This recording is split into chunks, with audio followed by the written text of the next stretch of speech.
Talk about the blood coagulation mechanism, which is being a part of physiology.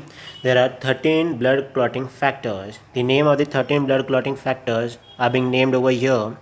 Mnemonics for these 13 clotting factors, according to their number, is over here. Mnemonics are being taken from this particular source of website.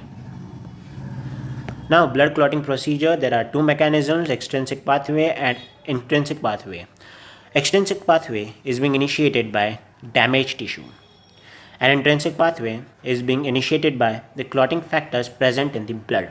Means when the blood comes in contact with the exposed collagen fibers of the damaged tissue. Okay. Now both the mechanisms have a common result. Let's see. This common result includes activation of the blood clotting factor 10. This activated blood clotting factor 10 combines with tissue phospholipid, activated factor 5, and converts prothrombin into thrombin in the presence of calcium. So, over here activated factor 10 combines with tissue phospholipid and activated factor 5 to form a prothrombin activator complex. As the name suggests, it converts prothrombin into thrombin. Now this thrombin is actually a proteolytic enzyme, which is also the factor 2. It converts soluble protein molecule fibrinogen into insoluble fibrin threads. Okay, one fibrinogen molecule gives rise to 4 fibrin threads. This 4 fibrin monomers forms a mesh network in which WBCs, RBCs and platelets get collected in order to form a blood clot. Now this fibrin mesh network is being stabilized by fibrin stabilizing factor called as the factor 13. Okay, now let's talk about the extrinsic pathway.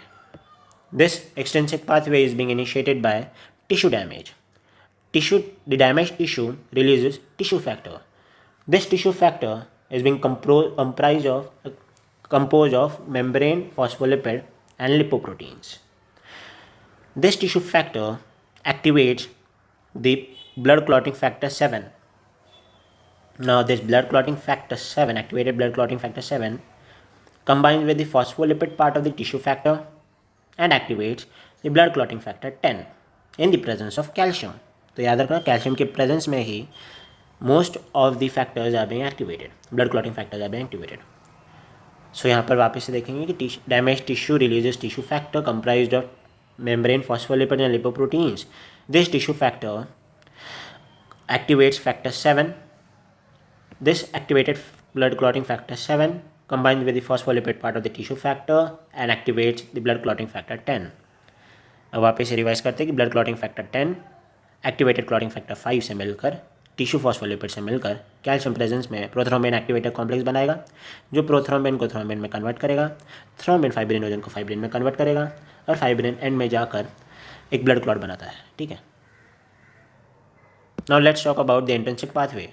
It is initiated when blood comes in contact with the exposed collagen fibres of the damaged tissue. Now this phenomenon activates lipids. Lipids releases lipoprotein. Lipoprotein is actually a blood clotting factor 3. Now this phenomenon also activates blood clotting factor 12. This activated blood clotting factor 12 activates blood clotting factor 9. This blood clotting factor 9 combines with blood clotting factor 3, blood clotting factor 8, phospholipids in the presence of calcium to form a complex which activates blood clotting factor 10. Okay, got it? So, in the intrinsic pathway, this intrinsic pathway, it is initiated by the blood contact with exposed collagen fibers of damaged tissue, which in turn activates lipids and blood clotting factor 12.